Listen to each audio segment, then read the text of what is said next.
So I would urge every teacher, every leader, every parent, every person who has any sense of passion for young people, children and families to engage with this. So you have until the 22nd of July at 11:45 p.m, very precise from government to let us know exactly when it closes, to share your voice.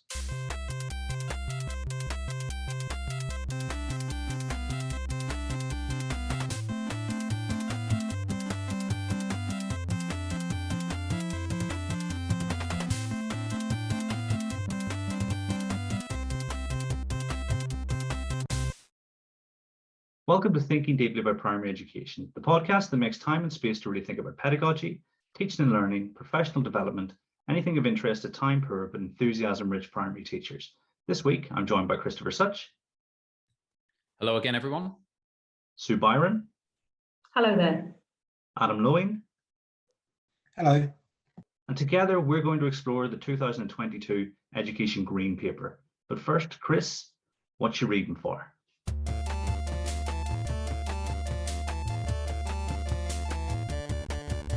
Hey, what you reading for? So over the past week, I was introduced to a fairly recent paper by Peltier et al. So it is from 2022. So I think last couple of months it was released, and it's called "What Do Teachers Know About Dyslexia? It's Complicated." And it is a fascinating paper. It's based on a study in America. So how transferable this is to a UK context, I don't know. But what's really interesting about it is that it studies the opinions and understanding about dyslexia of a wide range of teachers in US schools. And the thing that comes out from it that is really interesting is that lots and lots of teachers have a mishmash of a scientific understanding that they've had shared with them through professional development, alongside a lot of misconceptions that haven't been addressed.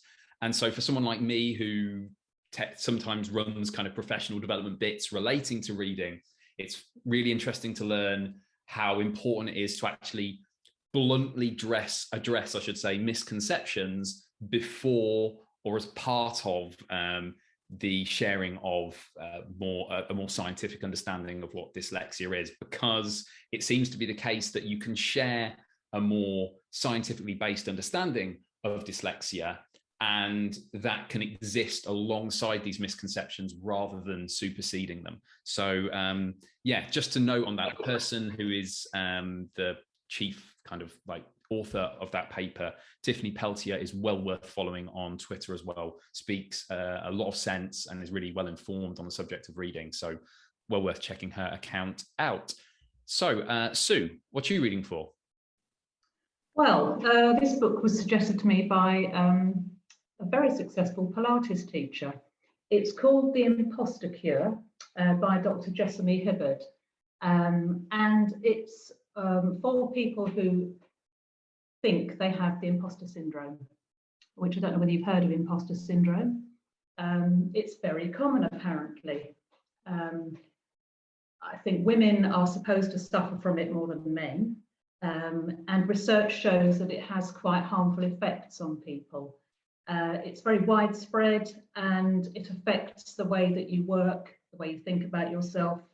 And it can be quite devastating to your abilities, that you feel like a fraud, and it can disproportionately affect high achievers, surprisingly enough. I haven't read the whole book. I've read the first 2 chapters, but apparently there are exercises to do in here. In fact, she sent me something that I had to write about her to help you with your emotions, your beliefs, and to help people stop feeling so bad about themselves and believe in themselves. I did a little bit more research about it to find that there are 2 psychologists in America that thought women should stop believing they have imposter syndrome, and it could be that they work in very toxic male environments. But that's another issue. So it's very interesting, and I would recommend it.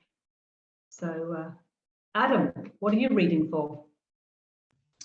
So I'm rereading, and being greedy, I'm reading 2 books that go together. So I'm going back to Jim Collins, and good to great. So it's an old book, an old series of books now, over 20 years. And Jim Collins was an industrialist in America who looked at what makes a difference between companies, good and great.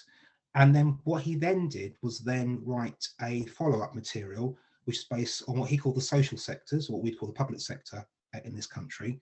And Collins starts by saying that he thought that you'd find no learnings from the private sector because profit is the key driver of the private sector. And clearly that's not the case of the public sector. But actually, he argues that many things he learned are entirely transferable. And I've revisited that really in terms of some of the schools and organisations I'm working with. One of the things I really like is that it's a study of over 30 companies and public sector organisations. And it essentially says, unlike the title might lead you to believe, there is no quick solution in this growth of organisations. It's about evolving rather than revolution. And there's a key principle in there, which is the flywheel principle, which effectively says that it takes a disproportionate amount of effort to get an organisation moving the right way you'd like to in terms of development and culture. But when it does, it just takes off. So I said I've read this before, but revisiting it and well worth a read, I'd say. Kieran, what are you reading for? They all sound really fascinating. And don't worry, Sue. Sometimes Chris and I will have read a chapter of a book and we'll be recommending it because we've enjoyed it so much. See, there's no requirement that you've finished it. Mine's a blog post from Dr. Sam Sims, and it was actually published the day of recording, and it's called Evidence, Expertise, and the Self-Improving School. And so obviously Sam has lots of experience in the field of school improvement and teacher development.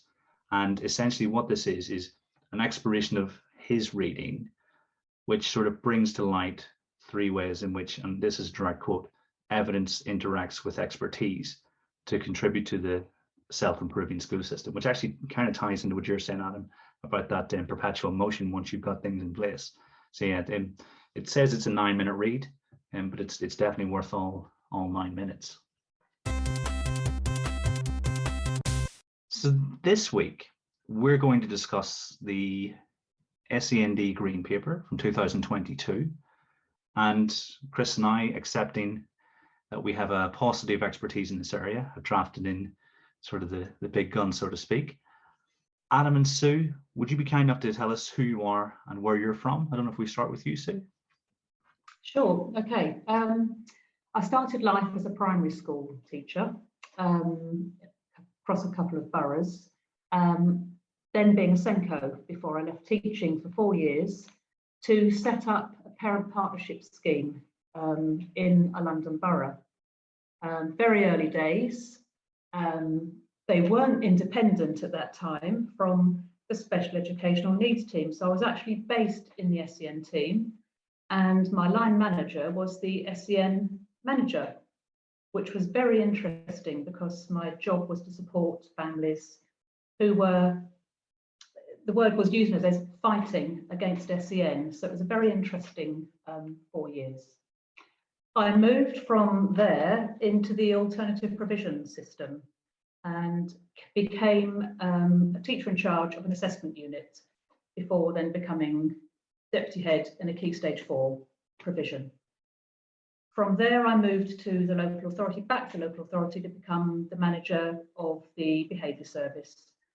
That lasted a good long time until they shut it down, as many boroughs have, as many services have gone. I then worked for the Spring Partnership Trust to work with Adam before setting up my own business. And now you may know that I'm doing my own business with Adam, doing the same sort of thing, behaviour outreach, school improvement, mainly for me around behaviour management and individual pupils. I was about to say, you weren't kidding about big guns, Kieran. I am going to say almost nothing this podcast. I'm just going to listen and learn as much as I possibly can. So my name's Adam Lane, and so my background, I started my career outside of education. So I had a commercial sales background, and then in my mid-20s, went into education. I was fed up of doing things that were soulless, and I wanted to work with families and younger people. So my progression education was very much along the teaching, learning, assessment, pedagogy style routes. And in my school, it was a free form entry school in a very affluent area, I said to my then head teacher, oh, I'm looking for some progression. And they said, oh, there could be something coming up. And effectively that school then sponsored a school in an area of relative deprivation. And I went through a process and I was appointed the head teacher of that school. So we talk about a community which was 65% pupil premium, around 10% based on a Gypsy Roma community, and a school that had been in some really hard times. So it was a sponsored academy conversion, which effectively saved it from going to special measures. So I was the first head teacher there. And my then CEO told me, it'll be absolutely fine, Adam, you just need to do a lot of tinkering with teaching, learning, and it'll fly. And very early on, I met Sue and her colleague, who then worked for the local authority behaviour service. And they did a behaviour audit of the school. And one of the recommendations that came out was that the school had a number of children of high level of social, emotional, mental health needs, whose needs were being unmet and were in a high level of distress. And that Sue recommended urgently we establish a nurture provision to meet their needs. And I remember saying to Sue, with the arrogance and ignorance of beginning my role with headship, that's lovely, Sue. That's great. I'll get round to that in year 2, year 3. And then I remember sending an email to Sue after 2 weeks on Saturday night whilst watching X Factor saying, oh my gosh, there's a level of need in the school I have no idea, I've never come across before. Please, can you assist me? So I had a lot of dealing in that school with special educational needs, a lot of dealing with alternative provision. I worked as a strategic partner with a local PRU. And then after that, headship went on to another large school, went to a large school, should I say, a large primary school, which again had SEN needs, and have had lots of experience working with the local authority and specialist teams, and looking about working with not only the children but also the families as well. So also a lot of experience into safeguarding and looking about how education, health and care integrate together. And that's me. Brilliant, thank you. I think that really helps set the scene, I think, you know. And like before you mentioned it again, Chris, I was all, should I have used the term big, big guns? I don't know, is that a thing people say anymore? But you know, I don't want to underestimate the amount of expertise that we have with us tonight. I think we're quite lucky, so we can really go deep into what the green paper could mean for lots of children, lots of our potentially most vulnerable children. And so I think the best place to start is with what stood out most to you in the paper. Was there anything, Sue, that really stood out when you first read it? Yes. And I really don't want this to sound negative. But for me, the thing that stood out was the description of the current state of affairs, the rationale for the green paper. In a way, it's heartbreaking because I was around for the 2014 changes. I was working in a local authority. I witnessed the optimism, the changes, all the meetings that were going ahead. This fantastic new way of working was going to come to fruition and make things so much better. It didn't go wrong. I think what happened in part is what happens a lot of the time when the government bring in new legislation. They only go so far. They give you the bones and they let local authorities put the meat on the bones. And I think that happened very much so here, that various authorities diversified and things went in different ways. An example of that is the borough I was working for worked very closely with a contiguous borough, the one next door, and yet the document that you ended up having for an education, health and care plan was so different, it was astonishing. And I know that's addressed in this green paper, which would be amazing. But just the facts and the figures about children with special educational need having worse outcomes, being represented in greater numbers in the justice system is very, very sad. They actually use the word vicious, the vicious cycle of late intervention. I mean, that's a pretty heavy word to use, isn't it? But it actually describes what goes on. So that stood out to me. That was the big thing that stood out. The honesty, I think, and the truth that has been recognised in what is going on. The other thing that there's a lot obviously in there, but the thing that I thought was quite hopeful was the recognition of the challenge and the role of SENCO, because there is somewhere in the paper that says that one of the greatest indicators of success for SEN children is the school that they come from. And apart from the expertise within that school, I'm assuming it's the SENCO that's driving the support for that child. So I think the recommendation that SENCOs should have an NPQ, should be part of the leadership of a school, that they should be given protected time and enough admin support is absolutely key. I've worked with lots of SENCOs who you could describe them mainly as being on their knees, trying to do the job that they do. So I think those are the two things that stood out most for me. Yeah, I don't wish to get this wrong, but I think we had a head teacher from Kent on recently, Cassie Young, and I think she was the head teacher and the SENCO at the same time. Am I remembering correctly, Chris? You know, what an intense situation that must be in, and I think it is sort of shared across that sort of particular cohort from our profession.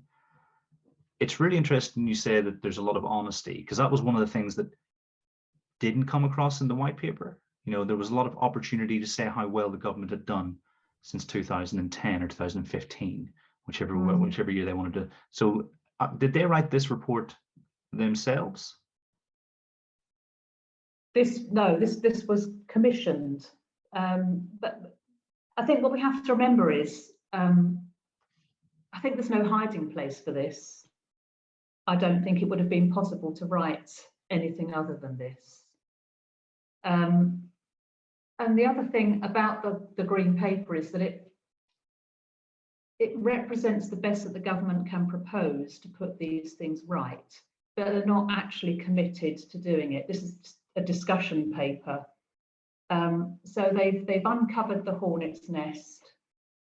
The hornet's nest has been uncovered, and you know, we have to hope that it doesn't take too many years for these changes that are proposed to A, be put in place, and then B, go through the system. Because it sounds like quite a dire situation. Well, I've seen the dire situation. I think Adam has too. I was talking to a parent today with a teenage son who has one diagnosed special educational need. He's in the pathway for another, but it's a 2-year wait to get the assessment for the second difficulty. So his needs aren't being recognised in the school because there's no diagnosis for this, and it's very difficult. So the context within which schools are working has changed dramatically over the last 5-10 years. The support's fallen away, and that doesn't help schools. A friend of mine has a child who is who is looking to be identified, or the school believe they might have a particular special educational need. And again, they have said, this is a relatively affluent school, and the school have effectively said, you can wait 2 years, or you can find a private way to do this. You can fund this. And we were talking several thousands of pounds for that. You know, in this case, this might be a family that can scrape the money together, but that is not what we should be relying upon. So yeah, this just, it rang true with just a story that related to my own. It's going on. I've been approached by 2 families now to ask whether I could find a private clinical psychologist to undertake assessments. And I know the second family couldn't really afford it. And in fact, they were talking about disability living allowance as well, because this child has this one identified special educational need. And I approached one clinical psychologist that Adam and I both know very well, and he is so busy undertaking private assessments for children that he is now taking bookings well into the new year. So even if families can get the money together, it's very hard to find somebody that can do the piece of work that's required. It's not a good situation at the moment. Not good. I mean, that's amazing. I mean, it feels like it's potentially set the tone for the conversation that we're sort of just starting to get into. Was there anything, Adam, that really stood out to you when you read it? I think similar to Sue, it is the scale of what the government are saying is required, which if we are within the system, we all know that, but it's quite stark to see it laid out on paper. And I would also back up with Sue, this is completely different than the white paper. Whereas the white paper feels like a political manifesto with cheap rhetoric that sounds fantastic. The green paper lays clearly where we are. And I think with laudable transparency, I think it's clear. It also sets where we need to go to. But I have hundreds of questions in terms of how we're going to get there. And the green paper does start to lay out those paths and those steps. But I'm interested, who are the bodies that are going to make this happen? How is this actually going to turn into reality? And again, Sue's touched upon this, but I mean, one of the things that really stood out to me, which ties in here, that one of the things Green Paper says is that in terms of tribunals, if parents go to tribunals, 96% of them are successful or partially successful. And Sue and I both worked together previously in a very affluent London borough, yet the school we worked together was in an area of deprivation. And it was well known that the number of EHCPs was completely disproportionate. They were in the area of affluence because there were parents there who not only had the financial means, but it's effectively a legal process. You need to have a level of education.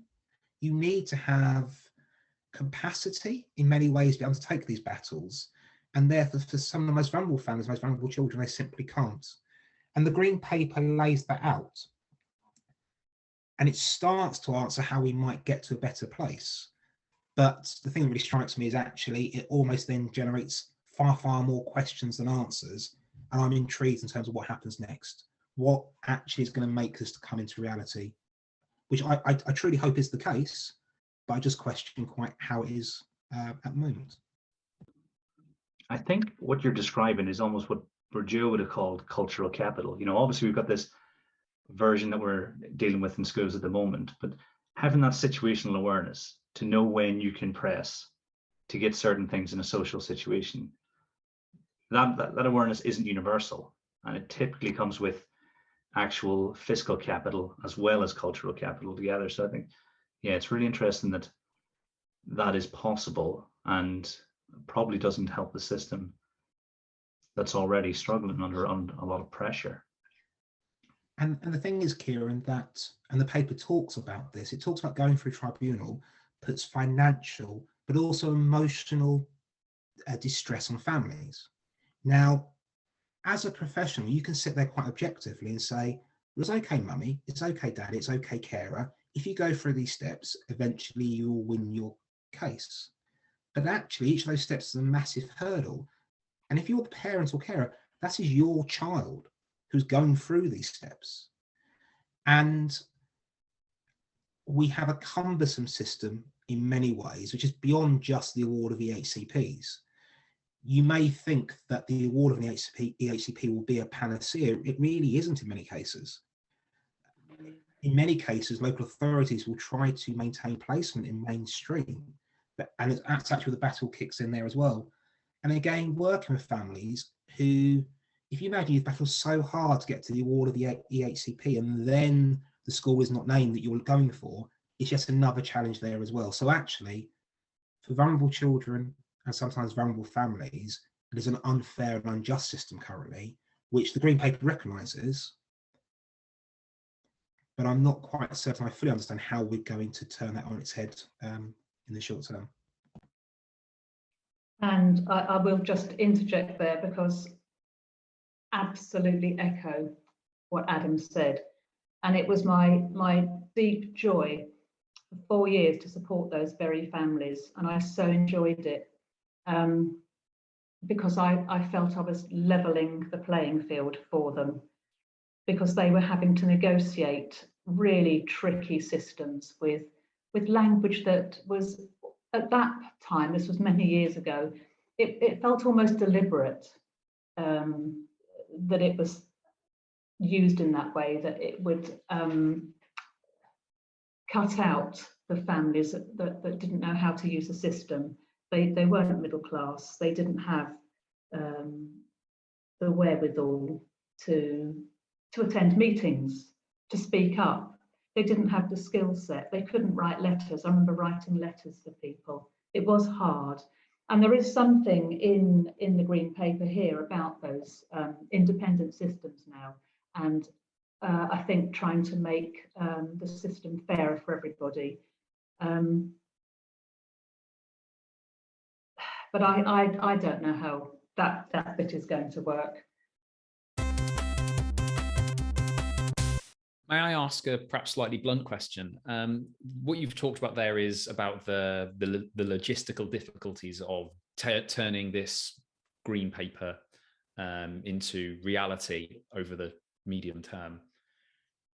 Do you think that, from your knowledge of the system, that there are likely to be, or it's likely to require quite significant investment to make this happen? Is at heart a lack of money one of the aspects here?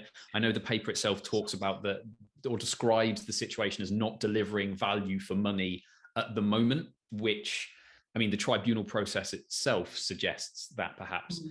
And so perhaps it isn't a case of, the money not being there. It's a case of a system that's not joined up, and so money's being wasted. Do you get an impression on this at all, or is it not something that you can possibly work out from your situation? I don't know, most definitely resources are a massive issue here. So it's the sheer volume of resource, but also how the resource is actually then utilised. The other factor you've got to remember here is this is a three-pronged problem: education, health, care. So it's a shortfall in each of those three systems, and it's almost where those systems then meet are often children with the highest level of SEND who are then at the most disadvantaged by those flaws. So effectively, from my part, and so you can disagree, but yes, it's about money in education, it's about money in health and money in the care system as well.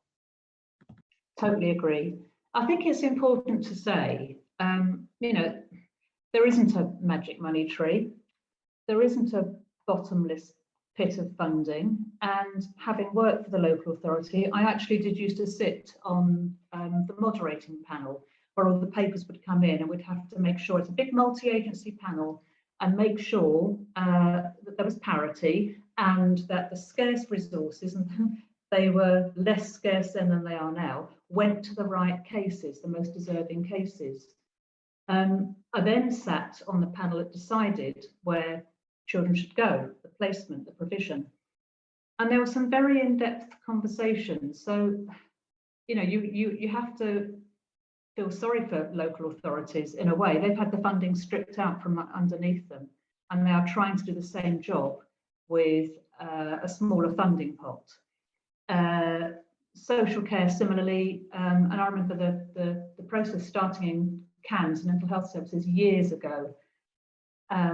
Colleagues would be dismissed, colleagues were disappearing gradually over the years, and it's a shadow of itself now, mental health services. If we're looking at early intervention, which would be very useful as a preventative measure, you can get in there early, address a problem, support a child, then they might need more expensive provision further down the line. The paper talks about early years and identification in early years. Things like speech, language and communication needs are very well picked up in early years, and they can be addressed and attended to. But again, I believe funding for health visitors was slashed and moved from the health service to local authority, who had no money for them. So health visitor numbers plummeted. And I did some research on this, and children are lucky to be seen by a health visitor now, a fully fledged health visitor, and a lot of the checks are done by assistants. And I think the number of children who slip through the net now with autism, speech, language and communication needs, and other needs has really grown, and they're just not being recognised. And the expertise isn't in the early years system, because again, that's addressed in this paper, that they want to skill up the early years settings, they want to provide training for Senkos there, but they just don't have it. So these poor children rock up into the reception classes with needs that haven't been recognised, and the school then has to hurriedly refer them for assessments out to the services that are then cash strapped, and you have the long wait. Sometimes children turn up to school that can barely manage a day in school. I think we've seen that, Adam, haven't we? Absolutely, Sue. And if I go back to your question, Chris, regarding resource, I'll give an example that you may have a child who is displaying a high level of need, and you believe that it's social, emotional, mental health. So you would previously have gone through CAMS to have assessment, but CAMS are strapped for resource, so that assessment waiting list is infinite. So what happens is that you can privately commission a clinical psychologist. So clinical psychologist comes in and with significant cost, that produces a phenomenal assessment with so much accuracy and clarification. And one of the recommendations is that the child would benefit from therapeutic support, but actually, most importantly, is for the family to have family therapy. So you've got a clinical psychologist saying that if the family can have family therapy, the needs may be met for the child. Fantastic. But the question then comes, well, who's going to pay for that? Well, the school cannot afford that. It is beyond it's impossible for school. The health system will not pay for that, and social care will not pay for that. So because none of the three limbs have the money in the coffers, the recommendation that a clinical psychologist has put forward, which can make all the difference to not only that child, but possibly also their siblings as well, never happens. So what happens then is we put a raft of interventions in school that do our very best to meet the need, but we're not clinical professionals in school. And ultimately, I'm going to say watering stones, but actually it's never going to have the effect that's required. You know what the solution could be, but there's no money to put that solution in place. And that's deeply frustrating for the child and the family, and also professionals as well, which then leads to frustration, which is perhaps why the Green Paper says the system currently is so adversarial. And that's not just about families against schools. That is about schools against local authorities, education against care, care against health. And because it's such an imperfect system, there's a real danger we'll end up blaming each other. We're actually anybody's fault. It's the system rather than individuals who are doing very, very, very best. I totally agree. I've sat in meetings where it's been like throwing the hot potato. Do you think you could fund this assessment, or do you think you could fund this course of counselling for this child that desperately needs it? And it's not because the professionals don't want to do this, it's because they have no budget. I've actually seen caseworkers coming out of placement panel, it used to be called. I hope I haven't identified where it was. They've worked on a case where a child required a certain level of provision in an education, health and care plan, or a statement, whatever it was called then. And they've worked really hard. They've got a fantastic relationship with the family. They know exactly, what the family have requested. they've gone into this panel and it hasn't been granted. And I've seen caseworkers in tears, local authority caseworkers. So it's not big bad local authority. It's just that there isn't the funding there to do what needs to be done most of the time. And the little bit of funding that there is has to go to the right children, has to go to the most needy. So the threshold is rising. It's all the time.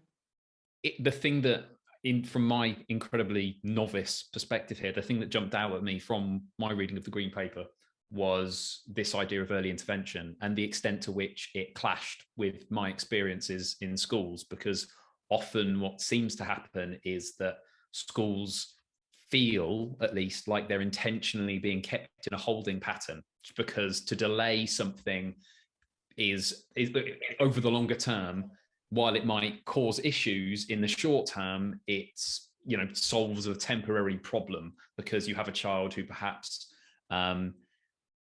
that has needs that can't be met through mainstream provision, and yet there isn't the spaces available for them to go to where they would be better, where their needs would be better met. And so there's an acceptance that, oh yeah, we know they won't be with us in year 3, but we've just got to kind of hang on because there's this backlog, there's this delay. And reading the Green Paper, seeing that at least in this paper, they recognized that had significant long-term costs, both for, of course, the people involved, but also financially. It makes the system less financially efficient, was interesting, and at least to my, as I say, novice ears, refreshing to read. Bluntly, Chris is right. Chris is correct, because if you have a finite pot, which local government does have, and there is no more money, then what do you do when the money is spent? So actually, the bureaucracy and the hurdles that exist do delay the process, and the end result is that children stay in settings longer than they should do, which is of no benefit to anybody in the slightest. But what the Green Paper does do, and I'm going to try to adopt a slightly more positive tone, because actually the Green Paper is saying this is not okay. It does recognise this, and it's saying we have to move from the status quo. So that is a positive, that actually early assessment identification has been talked about forever in education, alongside intervention as well. But actually, the Green Paper is saying, well, despite all of that, it's not happening and we have to change it. So that's definitely positive. The Green Paper is trying to say, let's make a difference and let's move things. Would you agree with that, Sue? I would indeed. And I'm trying not to sound cynical, because these were the same aims in the 2014 changes and before then. And a lot of what's, not a lot, some of what's in here is replacing things that were stripped away, that we already had in place and were stripped away. Family hubs. We had children's centres, and I wonder where we'd be now if the children's centres hadn't been closed down. They were the best place for early intervention for the families that didn't know how to apply for something, how to access counselling, how to access the health visitor. It'd be great if they come back, that'd be fantastic, but it's not anything new. We've got the troubled families talked about in here. That's been a long-standing initiative that the local authority has been supporting the families with the most complex needs. But again, I suspect that the funding hasn't been there to do a really thorough job for them. I would be over the moon if this could come to fruition. I think it would be amazing. But it is a proposal, and it can take years for legislation to be passed to actually push this through. And I did write down that legislation needs to be strong, because when local authorities are cash strapped and a guidance says should, they don't have to do it. If it says must, they have to do it. And I've seen this. We don't actually have to do it. You read the guidance, think, oh gosh, you have to do this. No, the guidance doesn't say that. It's should, not must. And some local authorities, if you give them any wriggle room, they will wriggle out of it because they don't have a choice. It's not because they don't want to do it. That sounds very negative. Sorry.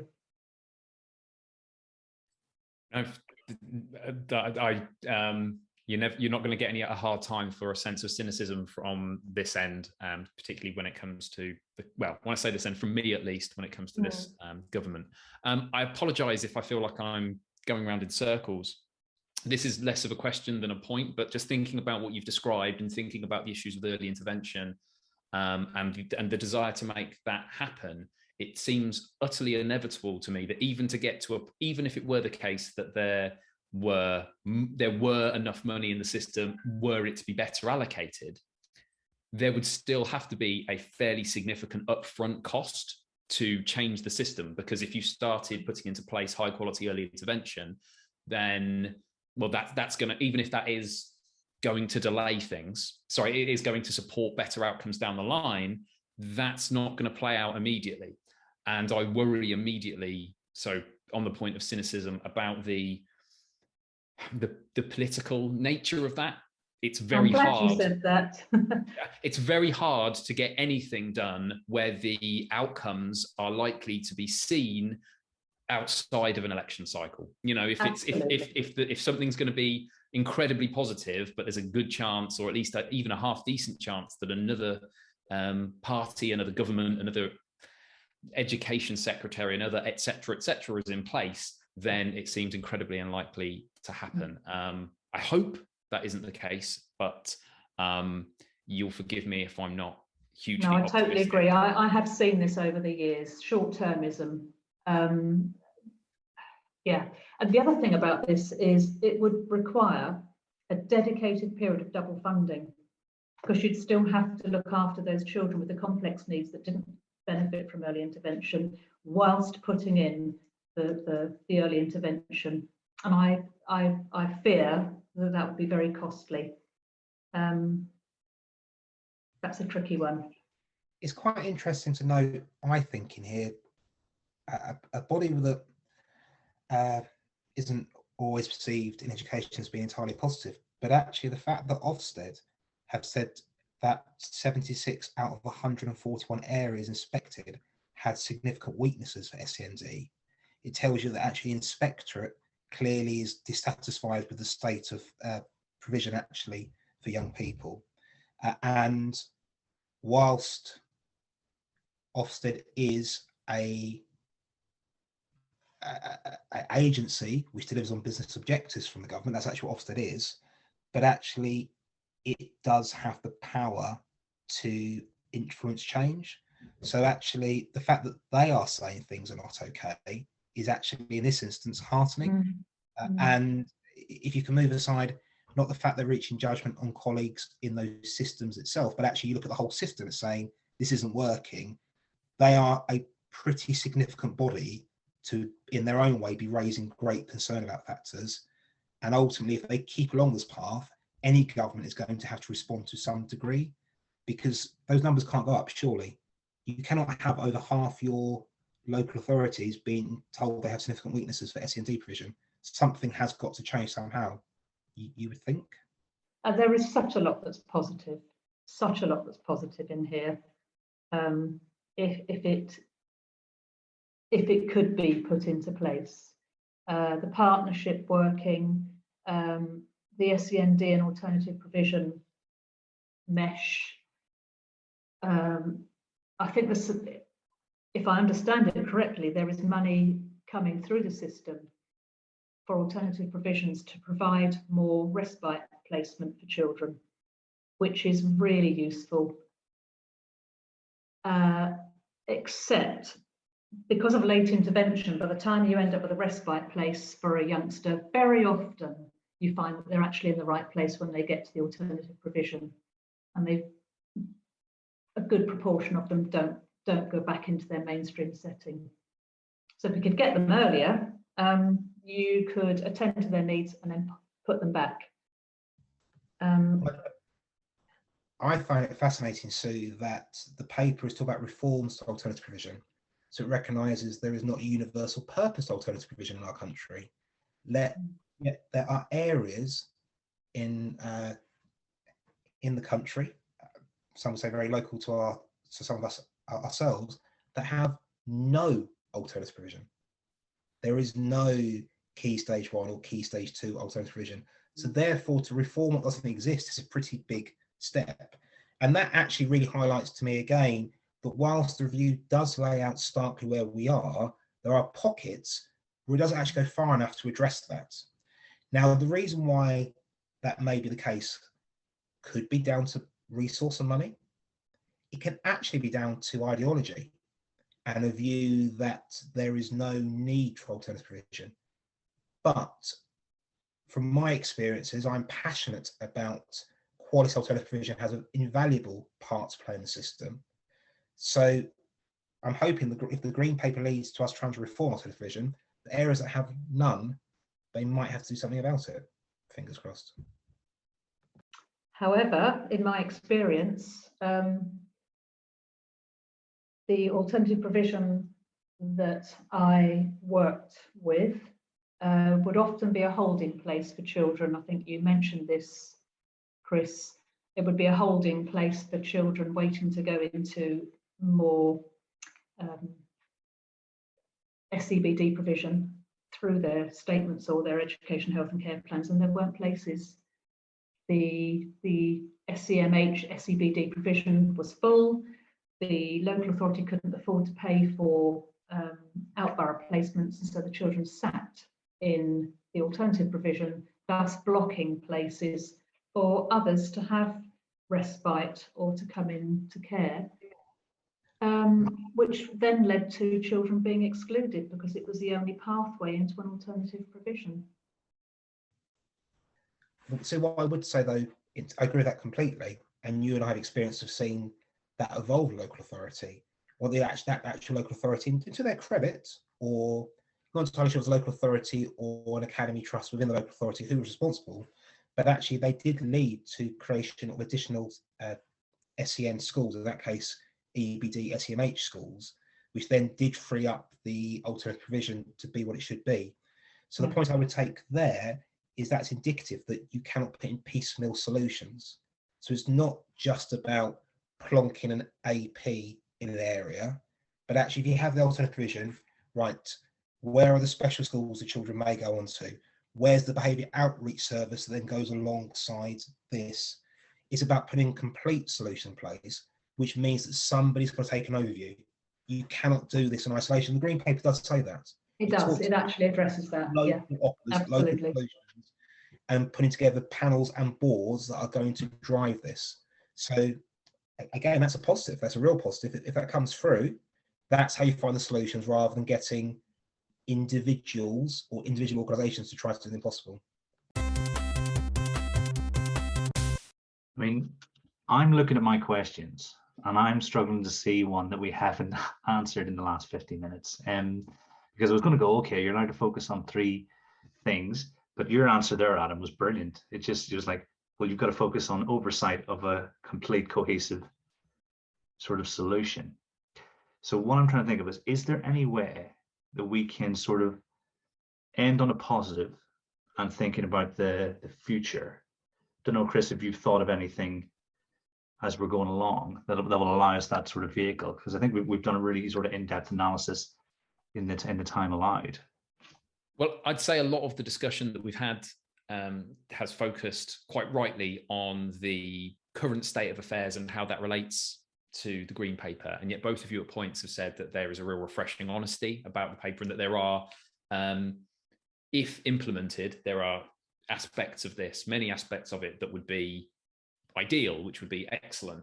I just wonder if you could go into a little bit more detail into particularly for a novice like me, parts of it that you think, yes, this would make a really significant difference to outcomes. Maybe a couple of things. If you've already covered those, then that's absolutely fine. But it might just gird the loins of any politician that is listening who might think that there's a way forward. There's two things I'd say. The first, in terms of optimism, is, as Sue said, this is a consultation paper. So I would urge every teacher, every leader, every parent, every person who has any sense of passion for young people, children and families to engage with this. So you have until the 22nd of July at 11:45 p.m, very precise from the government, so let's know exactly when it closes, to share your voice. So that's the first thing I'd say. And most definitely that volume and quality of voice, collective voice, can make a difference. That's the first thing I'd say. And the thing actually, I'd say, Chris, actually your point is fairly pertinent. And I guess Sue and I have fallen into a trap slightly of this, in that for many colleagues within the system or systems, we're very passionate, we're very frustrated, and we start talking about these factors and we end up talking about all the problems. It's almost like a therapeutic release. It all comes out. I saw it recently with the head teacher forum I was attending, and the heads did exactly the same, and you all share horror stories, understandably. My positive is that we can make things better by working together. And if we adhere to the concept of being less adversarial, if we can dismiss the concept, the local authorities are out to get us, CAMs are out to get us, EP won't work with us. If we can actually think about constructively, talk about practically solutions we can do, then it can make a difference. Now, I would say, particularly if I go back to the school and trust that Sue and I worked in together, in that setting, that school went through an absolute reformation in terms of meeting SEN needs. It wasn't easy. It took a huge amount of work. It wasn't perfect, but a lot could be done by people working together. So that's my positive note is, come on people, let's listen to the green paper, let's talk together, work together, find local solutions together. If we can make it 5% better, 10% better, which is probably in our gift, then let's do that. We can't make it 100% better. It's too big for that. And then the bits that we can't do, please do submit your response to the government. You've got to the 22nd of July to do that. Your voice can help make a difference. That's what I'd say. I'd like to say how positive I think the standardisation of the Education, Health and Care Plan, thresholds, assessment, paperwork and processes would be. And that could be a fairly cost-neutral event, I think. And I think I read that they are going to digitise the education, health and care plans so that you don't have to have hordes of paper.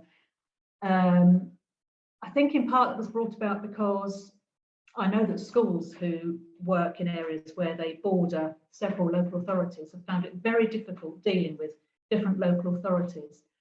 And now the large multi-academy trusts have suffered the same. They've had to deal with different standards, different paperwork, different processes, and to standardise that would be absolutely amazing.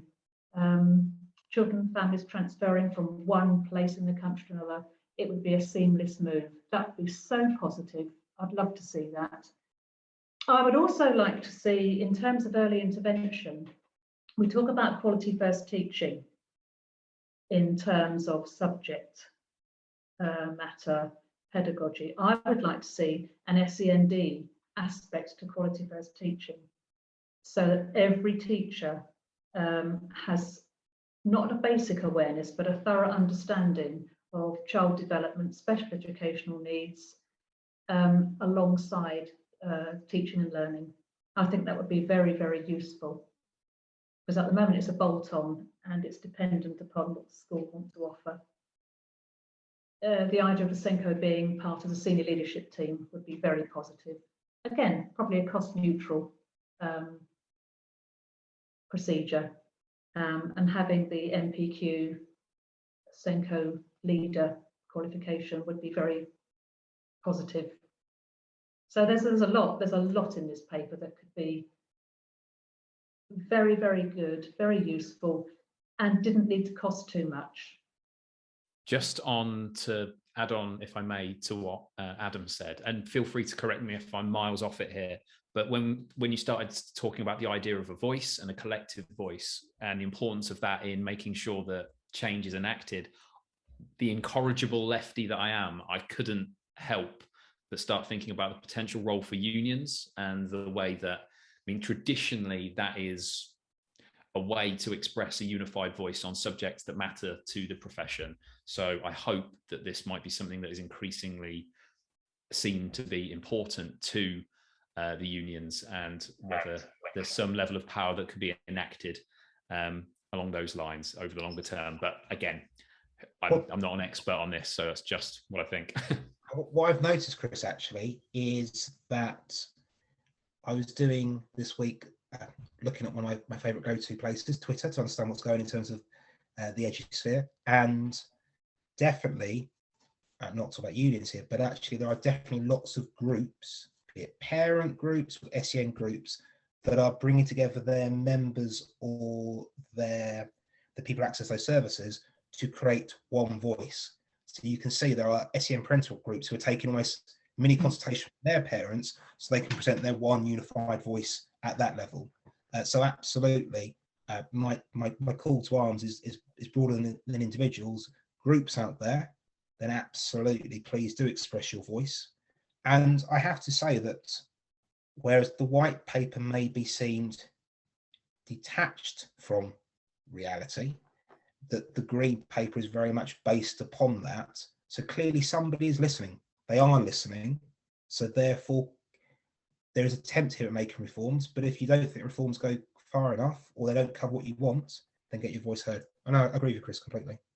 I don't think I was emotionally ready for this episode, because you live through lots of this stuff, and because it's your day to day and you're just working through it, you never really stop. Well, certainly I haven't stopped to think about how all that together is. It's like it feels like this weight crushing down on a system that doesn't need that. So I think, going for the option of expressing your views through consultation, unifying a voice, I think if it can be a lever for change, then it's long overdue, and I think we'll all be a whole lot better off for it. Yes, I mean, with these things, you only ever feel like you scratch the surface. So I don't know if this is something maybe we'll return to in a couple of years' time, 12 months' time, to see where we are, because I really do hope that it is the force for good that it can be. I think I had to say, you guys are naturals. I wouldn't be surprised if I saw you on your own podcast in the next couple of weeks or months. I'd definitely listen. So all that's left to do is say thank you very much, Sue. Thank you. Thank you for having us. Thank you. Thank you, Adam. Thank you, Kieran and Chris, an absolute pleasure. Thank you, Chris. Always a pleasure. And from me as well, thank you, Adam, Sue. It's been really enlightening. Thank you so much. And to everyone at home, until next time, thanks for listening.